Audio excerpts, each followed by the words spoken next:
Call the meeting to order at 7:03. This evening, we have board members present virtually and in person. The only board members not present today, Ms. Kennedy and Mr. Mann, are not here. So with that, if you could please rise and join me in the Pledge of Allegiance.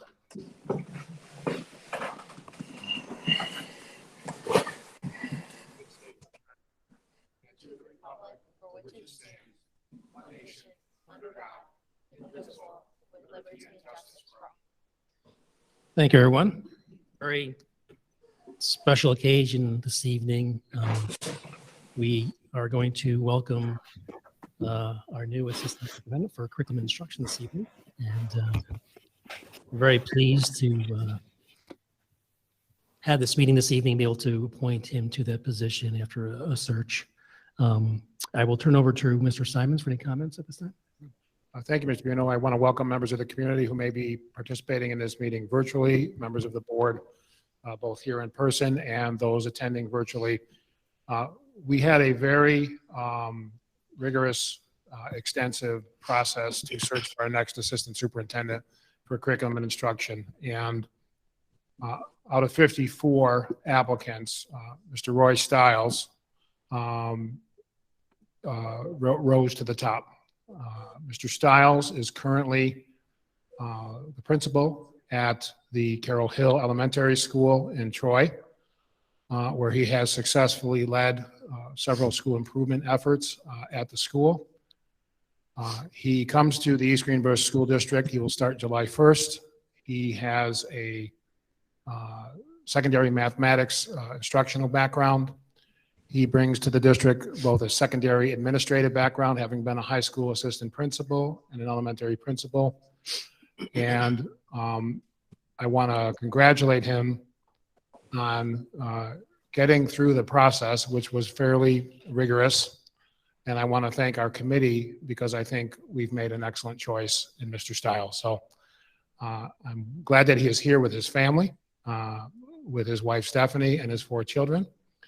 And hopefully the board will appoint him and he will be part of our educational community and our educational family effective July 1st. Thank you, Mr. Simons. Board members, any comments before we move on to the resolution to appoint Mr. Stiles? No? All right. With that, I need a motion to approve the appointment of Mr. Stiles. John, need a second. Kathleen, all those in favor? Aye. All right, okay, approved. Congratulations, Mr. Stiles.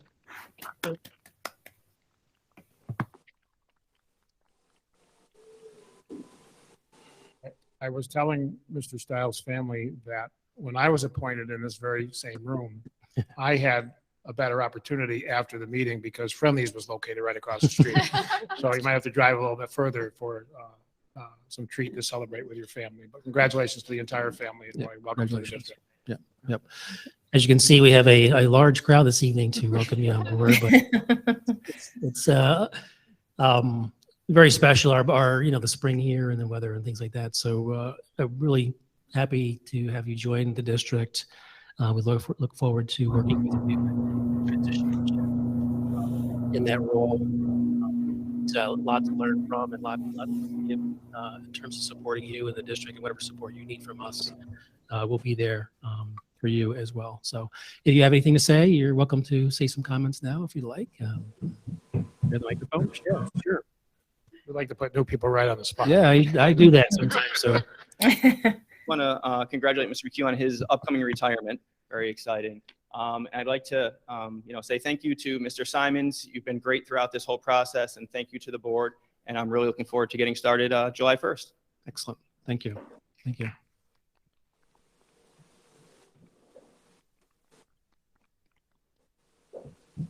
So this evening is really just have that part of our business, and it is the first budget presentation, budget workshop meeting for the district. You're welcome to stay for that and listen to that.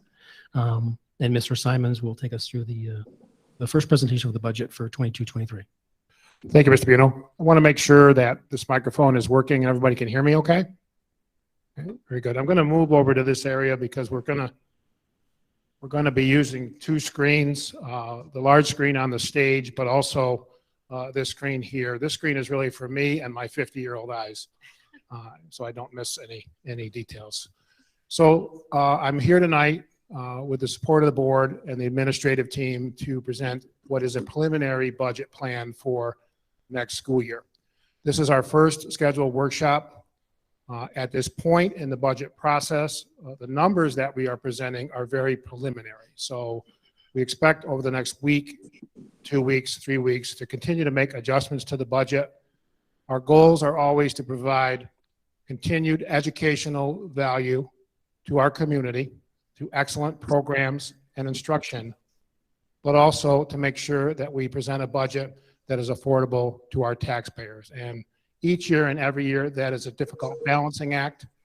We start very early in the process, and actually we work on the budget year-round on the expenditure side, trying to keep our expenditures down so that we have resources to be able to use for the future.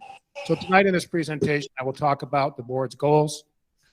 Our spending plan each year and every year reflects the priorities of the board. And so we anchor our budget in 4 goals that are priorities of our Board of Education. We want to make sure that our budget reflects the excellence in education that we offer our students, but also the quality of our people. And so we will highlight some of our accomplishments within the district as support for the expenditure plan. We'll go through a little bit of historical information regarding the budgets of years past, including the implications of the tax cap. We also will provide you with very preliminary estimates of our revenue and our expenditures, and we will highlight important dates for the community to be aware of. Before I proceed any further, I want to introduce Mr. Wayne Pratt, who is over here, somewhat behind the screen. Mr. Pratt has been involved in our budget process since the mid-'80s, and he started when he was about 5. And he is the chair of our Budget Review and Advisory Committee as a citizen volunteer. And he comes to every budget session with us. He chairs a meeting that we have 4 to 6 times a year. And he's been instrumental in gaining support and understanding on the part of the community for our budget. Our goals are to support and maintain excellence in educational programs in a safe, inclusive environment. Over the past few years, we've had a committee for global education, as well as efforts within each of our building to make sure that as we are planning our programs, we are aware and celebrating the diversity of our students, the diversity of our faculty and staff, and our families. Additionally, we want to make sure that every child that comes into our classrooms in the district feels like they belong. That's what inclusivity is all about. And we want to make sure that in the delivery of our programs, we provide fairness. Fairness does not mean that everybody gets the same. Some kids need more challenge. Some kids need more support to meet the learning standards of New York State. And so we try, at the direction of this board, to make sure that we have equity and fairness for all students. Our second goal, over the course of the last several years through a scorecard process, we align our staffing, the people that we hire, the people that we train, and the people that we support with our instructional goals and our fiscal plan. We want to make sure that we have the best people to be able to deliver the services to the kids. And I will boast that I think even in this challenging environment for human resources, where it's hard to find people in certain job positions, we've done an excellent job at getting great people into the district to continue to serve our kids. But our budget has to reflect the people that we need to provide the services to the students. About 70 to 80% of a school district budget is represented by the salaries and the benefits associated with the people that deliver the services. And so we want to make sure that the budget aligns with that important staffing. Additionally, we want to make sure that we are a progressive, inclusive environment for our kids. And we want to make sure that we're not only emphasizing programs and pathways for students that want to go to 2-year or 4-year colleges, but we also want to make sure that we are preparing students to move into the trades, to career and technical fields, as well as moving into the military and other workforce right after high school.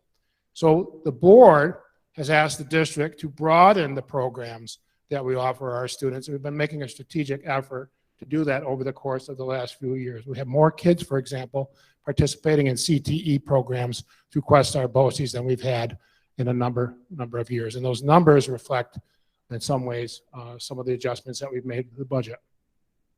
Additionally, we enjoy great relationships with our families, with our businesses. We have a business advisory group, with the community. We have great partnerships with Questar BOCES, Hudson Valley Community College, other institutions of higher learning such as Siena College, Sage Colleges, and we want to maintain those kinds of partnerships and relationships. So the budget reflects expenditures that are needed to accomplish all of that. In the area of safe and engaging experiences for our children, we have involved our staff over the course of the last year to 2 years in training and culturally responsive teaching, making sure that our teachers understand what they can do in the classroom in their delivery of the curriculum to make sure that all students are represented and that all students are able to be successful. This is a photo of some training that Mr. McHugh had arranged that was participated in up at Belltop School, but it was open to everybody within the district. Safety is a high priority of our board in our district. We have an active district safety committee. Every building has a safety team. Additionally, as we look at our transportation department, our safety drills, what we do with the community, including our annual fire awareness training that we do with the local fire departments, safety is an important priority of the district. And our board has invested monies in safety, including training, professional development, and equipment to make sure that we can respond successfully in an emergency, but we also are preventative in keeping all of our kids trained and safe. Additionally, academic excellence. Okay, I like to brag a little bit when I do the budget presentation, but my bragging is only a reflection of the work of the staff. Right? This particular year, Green Meadow Elementary School was recognized as one of the finest elementary schools in the country, a National Blue Ribbon School. East Greenbush now has had 2 National Blue Ribbon Schools, with Red Mill Elementary being named a National Blue Ribbon School of Excellence several years ago. Additionally, not captured in this slide, our high school has been recognized as a recognition school by New York State Education Department, and Red Mill School has been recognized as a reward school. Those designations are because we have high overall achievement when compared to state average, and an important priority, we are successfully closing the gap between students with disabilities and all students, and students who are economically disadvantaged. Additionally, our academic excellence is reflected in some of our extracurricular activities. We have our Science Olympiad program, who has just advanced to the state championships after having won the regional championship. We've even had our team at Goffs Middle School several years ago go to the national championships. Additionally, each month we celebrate the achievement of our students. We have captured here our Goff Students of the Month. So celebrating achievement of our kids and the accomplishments of each of our schools. All of our schools in East Greenbush are considered to be in good standing by the New York State Education Department, and some have received, as I mentioned, special recognition. Recently, we announced that our graduation rate was the 2nd highest in the Capital Region at 98% at Columbia High School. So even though we were making great progress and our graduation rate was high, we still saw improvements over the course of the last year for the most recent cohort. Additionally, in the last 2 weeks, we've had 2 teachers identified and celebrated by Channel News 13 as top teachers. We have Emily Shetraw, who is one of our English teachers at Columbia High School, and Valerie Gordon, who is one of our art teachers. 2 in 2 weeks, pretty good. We want to congratulate Emily and Val for their outstanding accomplishments and being recognized as top teachers by Channel 13. We share this information because our budget is a reflection of our students, and our budget is a reflection of our staff. Additionally, as we try to coordinate the delivery of human and fiscal resources, we have used federal monies that are not included in the general fund budget to purchase and upgrade technology, including new ViewSonic boards and Chromebooks, particularly in the environment that we've operated our schools over the course of the last 3 years. This technology has been instrumental in making sure that our students continue to make academic progress And exponentially, the level of professional training and development for our staff has really taken off, in part because of the pandemic, but also in part because of the support that Mr. Goodwin, Mr. McHugh, and all of the administrators are putting together in terms of our technology plan and our professional development plan. Our community is very important to us. One of the things that we have been able to maintain despite the pandemic is we honor and we celebrate our veterans in the community. And this is a picture capturing Green Meadows Veterans Day Parade, and also our Teachers Association volunteers on Veterans Day to rake leaves for veterans within the community. These are two among hundreds of community-based activities that our students and our staff do every year and have continued to do, which builds community, builds positive relationships with our district, and builds support for our budget. Our fiscal plan, we want to make sure that we have adequate fiscal resources to continue to support all programs. We want to be able to address a range of student needs. We want to be able to ensure that when we have resources, including additional resources, for example, the federal resources that we received recently and additional state aid that we'll receive next year, that we spend those monies prudently, efficiently, and wisely to advance the district as reflected by student achievement. Additionally, our board has made it a priority to make sure that we have fiscal stability. We have announced at previous meetings that every year since the New York State Comptroller has rated school districts for fiscal stress indicators, our district has been indicated as a district that is not in fiscal stress, and we want to keep it that way, and I think the board wants me to keep it that way. As we look historically, each year and every year since there has been a New York State tax cap, our district's budget has been under the cap. You can see the cap represented by the blue line. Each year that cap varies depending on the formula. We'll go through that formula in just a little bit. But every year over the last several years, we have kept the budget under the tax cap. The tax cap is a complicated formula. It starts with the current year's tax levy. Currently, our tax levy is $58,374,546. So about 1% of the tax levy is approximately $584,000. The tax-based growth factor is a representation of how your property values, your total property assessments, your tax base is growing within your community. Our property taxes are based on, in some ways within the formula, this tax based growth factor. East Greenbush property values are increasing the most of any district within Rensselaer County. So when your property values are increasing, the amount that you can levy through the taxes increases as well within the formula. Additionally, we have payment in lieu of taxes agreements. They're called pilots, approved by the Rensselaer County Industrial Development Agency. Pilots are arrangements that are made to spur either job growth or job retention. We factor in the amount of money that the district is receiving in pilot payments this year compared to next year. We can also exclude from the property tax cap, the amount of money that we pay for principal and interest on our borrowing associated with our capital debt, our capital projects. Then we factor in the CPI, which is the allowable levy growth factor. As you are aware, everybody is aware, inflation is high. So under the tax cap rules, we can take the rate of inflation or 2%, whichever is less. Current inflation is approximately 4.7%. So we're factoring in 1.02, which is the 2%. So the growth in our property values and inflation actually increase within the formula the amount of money that we can raise through the tax levy. And then we factor in the difference between the pilot payments that we're receiving next year. Pilot payments next year are going up slightly, pretty evenly. And we also factor in the principal and interest on our capital debt.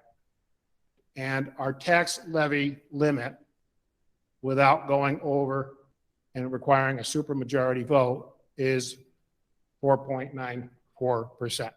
That does not mean that our board is going to come out to the community with an increase in the tax levy of 4.94%. What that means is we have the authority under New York State tax cap regulations to raise the levy by 4.94% and have a 50% vote, majority vote.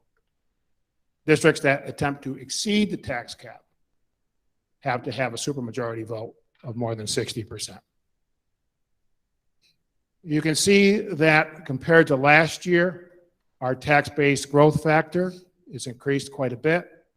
Recent BRAC committee, we talked about the property values within our community, again, growing at the fastest rate in Rensselaer County. People want to live in East Greenbush, primarily because of the school district. And that, in combination with what's happening in the market regarding property values, our growth is occurring at the highest rate. Additionally, we've talked about inflation.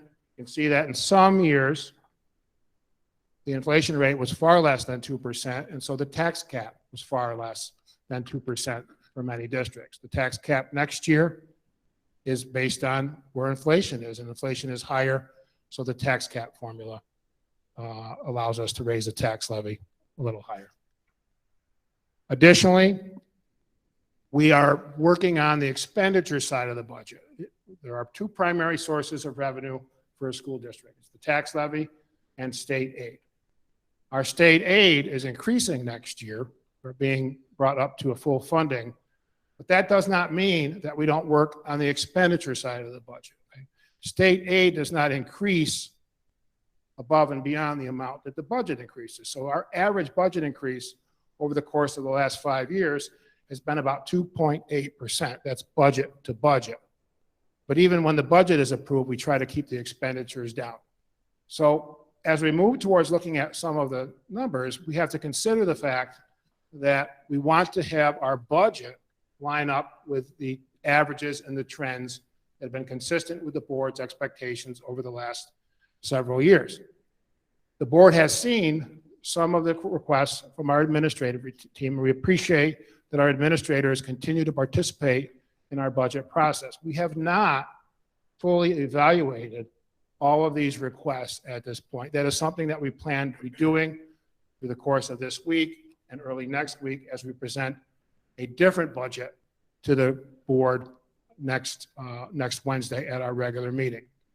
We are beginning to identify where we can move some of these requests and services into the federal funds. But at the same time, we also are mindful of what we told the board last year, that we are not guaranteed to have these federal funds after 2024. And so there will be some work that we're doing to shift some of the positions that are currently funded in federal funds where there are vacancies based on retirements in the general fund for next year. So we're working through this process, and we should have a better handle on what we're able to do and not able to do by next week. In some of these areas, we've already identified that we can maintain some things. We're looking, for example, we have retirements at the elementary school level. We think we're going to need another year, possibly 2, with the early intervention program. We've seen great growth as we reported to the board. However, as I told the board last year, we're not going to be able to maintain those 10 positions within the budget. So we anticipate shifting some of those, 2 or 3, into the vacancies. However, our administrative team needs to take a look at the data, make sure that we are able to continue to provide those services, make sure that the third assessment period data plays into how we assign those staff. At the Goff Middle School, one thing I want to mention is we also know that our ENL student population is growing, and we may need to shift. We're considering shifting some of that program to Red Mill. And we also know, regardless of whether we move that program to Red Mill, we're going to need another ENL teacher to fulfill the mandate. We also are looking at some of the special education funds to see if we can't fund some of the special education positions, including the CSE chair that Molly presented at the last 2 meetings ago. Enrollment increases at the middle school reflect a need for a .2 social studies position. That would not be an additional hire. There is somebody in a part-time position that we can adjust by .2 to cover that. Additionally, some of the special education staffing we're looking at still. We also have situations where teaching assistants who are assigned to one-on-one students, one-to-one students, those students may be graduating, those students may be entering other programs, and so we're looking at the totality of the teaching assistant staff. We might have to make some shifts rather than add. The human resources position we've talked about in the past. We want to provide a next level support position for Ms. Cannon to be able to ensure that we are doing all that we can to recruit, to support, and to train and hire our folks. And then the CSE chairperson I mentioned, we have federal funds to be able to do that. So we're working through these requests right now. They are not reflected in the overall budget number that I'm presenting tonight. But in addition to that, we have to look at several other areas. In curriculum instruction, we've heard about the excellent job that Lisa Mahar has been doing as our RTI coordinator. Linda has identified federal funds to be able to maintain that next year, so that does not need to shift into the general fund. Through our Committee on Curriculum Studies and Mr. McHugh's leadership, we have done a very good job over the last several years of making sure that our staff has updated textbooks and instructional materials that align with changes in state standards. We receive categorical textbook aid back from the state to be able to fund these kinds of purchases, and so we're making recommendations in the area of history and science, and we think we're going to be able to support that. The Renaissance Star program is giving us the data that we need to provide the interventions that our students need to continue to make progress in early literacy and English language arts and in mathematics. There is now interest at our middle school in utilizing Renaissance Star to learn more about what can be done in English class and in AIS to support student success at the middle school level. Additionally, we've had a vacant position in the technology department this year. That person retired in October. This is a replacement position. Peter would like to move that position from a 10-month position to a 12-month position. Mr. Leonard, our athletic director, has made some requests for an additional offering, which would be modified boys and girls cross country. And he has requested some assistant coaches at the varsity level. We're working with him to narrow down those requests, scale some of them back.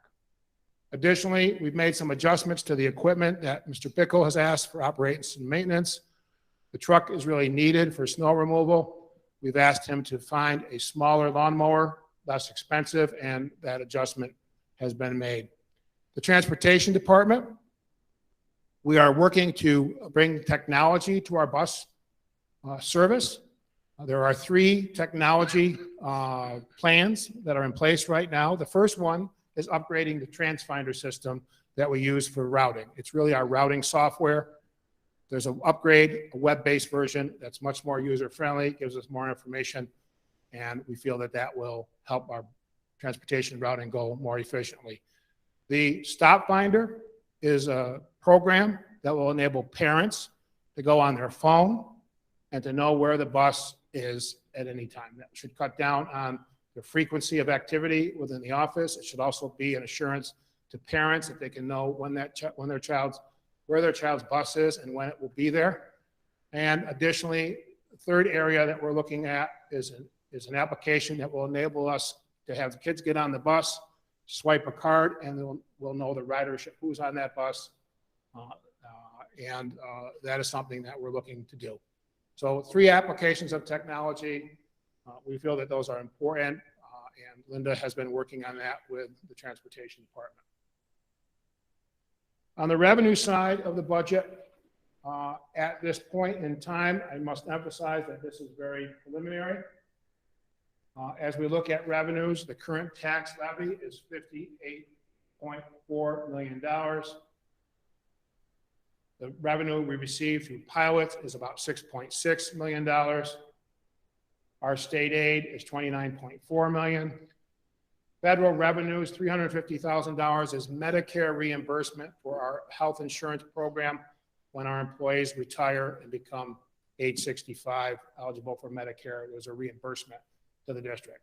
Other revenues include such things as admissions for athletics, BOCES refunds, other sources of revenue that we get that fall under the other category.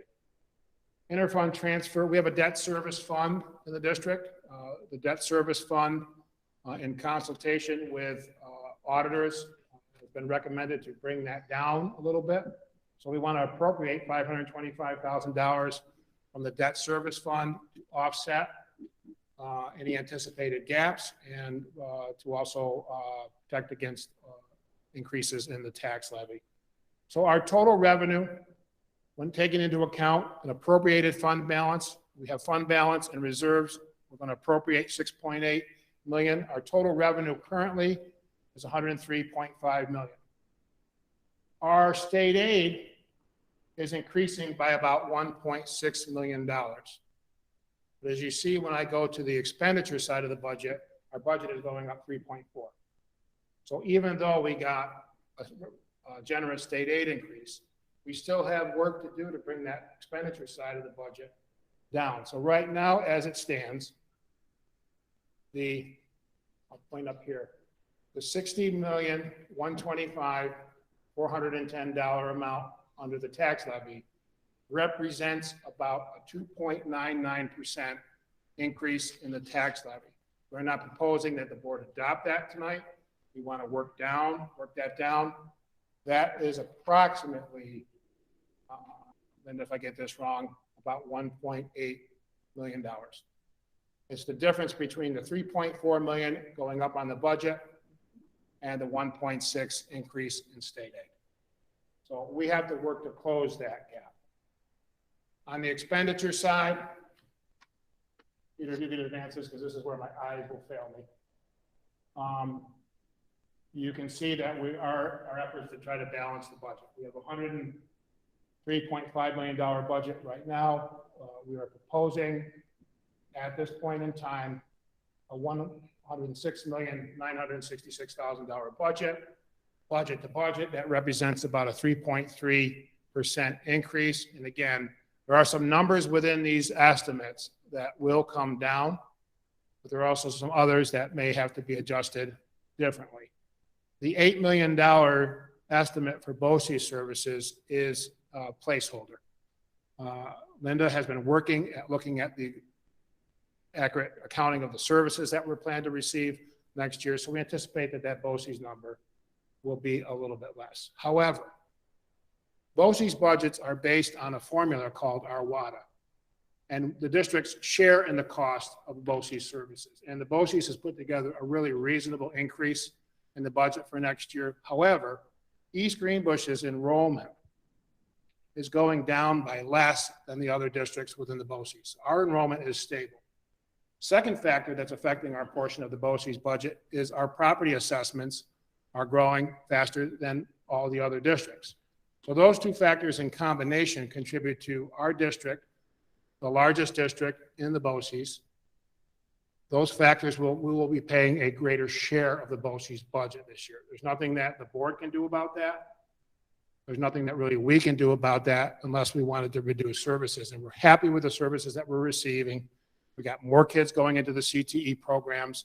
However, when you see an increase in the BOCES budget, please know that Questar has done a really good job to keep their increases overall very, very tight.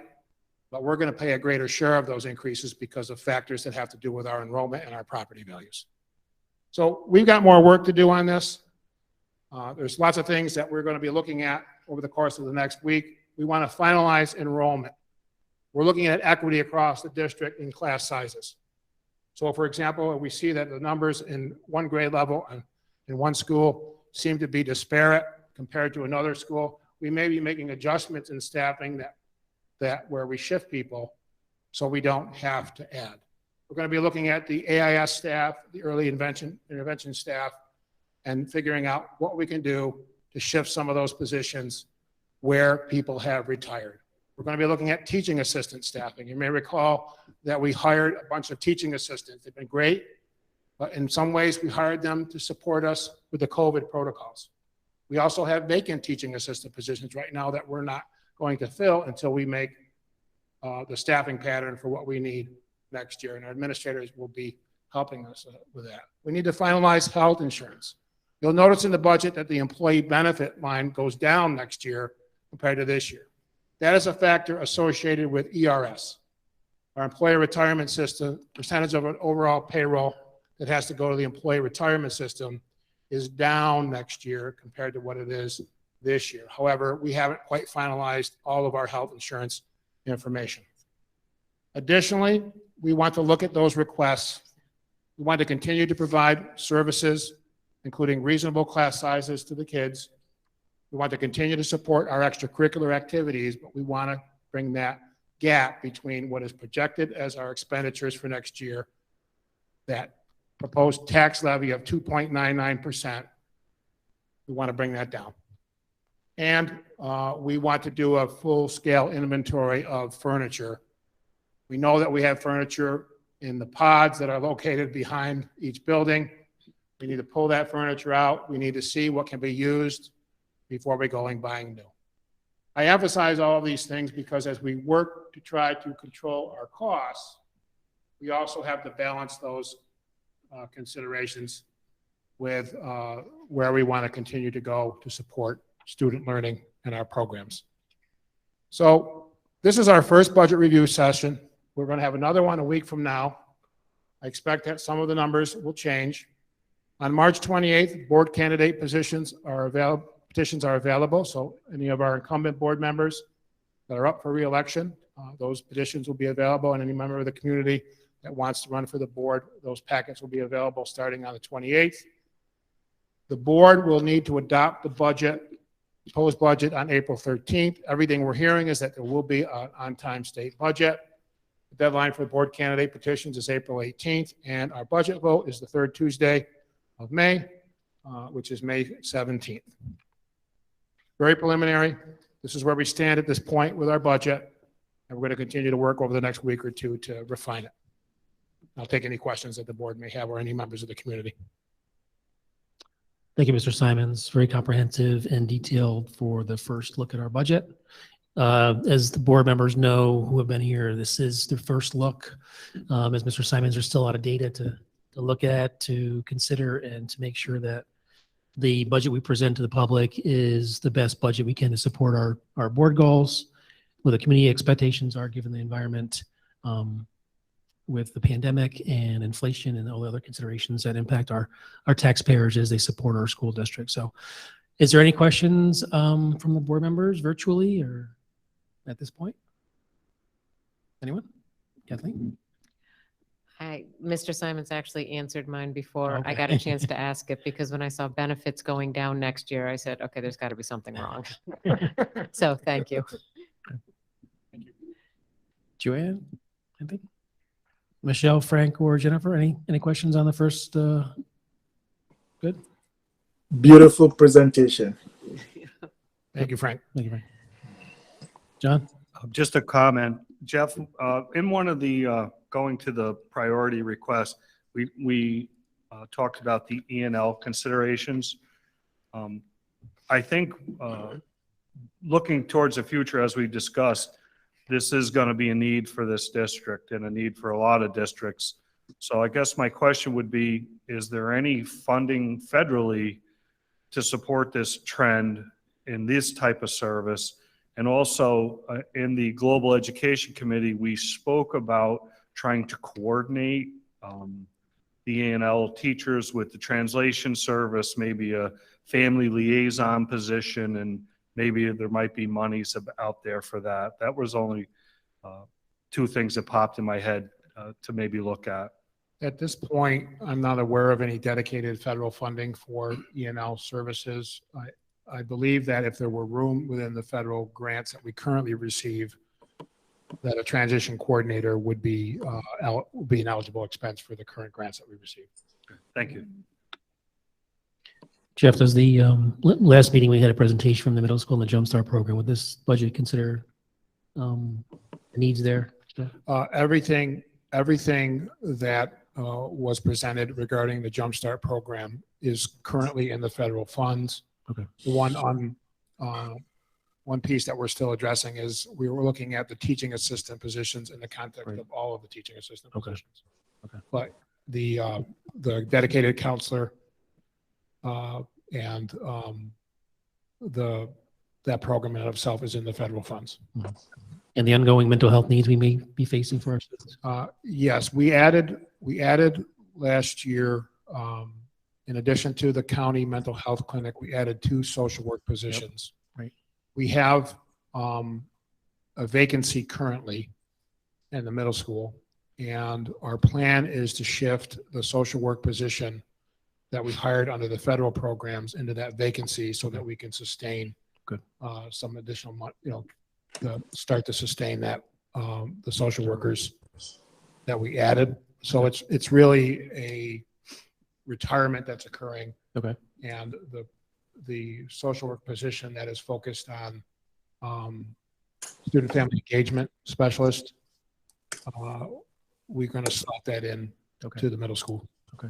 We've also had trouble finding social workers. Yeah. It's one of the areas. So we think this accomplishes 2 things. It adds the position back into the middle school, and it helps us with the sustainability of the program long-term. We may be doing that this year because the vacancy is occurring now. Is it not, Marissa? That's correct. The vacancy is a result of a resignation that occurred in January. The other thing was that partnership with the on-site clinic is really, I think, with the amount of money the counties and the state are coming for mental health needs for students. I think that's really another, expand those partnerships as best we can to. Caseload is filled right now, and Molly has asked us to approach the county about possibly having more time from that clinic. Did you want to add anything, Molly? Why don't you come to the microphone? We also plan to continue CTAP in 8th grade, which is going well Oh, for the mental health okay. needs. That's good. Okay. All right. Thank you, Mr. Simons. No final questions? Just one comment. At this point in the process, typically the gap is usually presented wider than what it is right now. And I want to thank Linda for all of the detailed work that she has done behind the scenes to present a more realistic scenario given where we're at right now. And again, we're going to continue to fine tune on the expenditure side of the budget, but we're much closer to where we might land in the actual budget because of Linda's efforts. Excellent. Thank you, Linda. Appreciate it. Any comments from our school community and the public that are here? We'll then go back to our agenda at this point, and we'll move to any other final board comments. I'll start on my left. John, anything? Good. Thank you. Joanne? Jennifer, any comments? No? Frank, anything? Nope. You good? Thank you. And Michelle, you're good? All right. Well, once again, I want to welcome Mr. Stiles to the district, and then great to see your family here this evening and going through our first budget presentation and seeing kind of where the district lies. I'm sure the kids really enjoyed that. And it's a great district, kids. So you got a flavor for it just this evening. So with that, I do need a motion then to adjourn. I do one final thing. Mr. Pratt, thank you again for all your work with the district and ongoing work. Much appreciated the perspective you bring and the years and the history. Really very valuable to us as a community, and to see you here this evening and your dedication is just terrific. So thank you very much. Appreciate it. So again, with that, take a motion to adjourn the meeting this evening. Joanne, I need a second. Michelle, all those in favor? All right. Have a great evening, everyone. Thank you.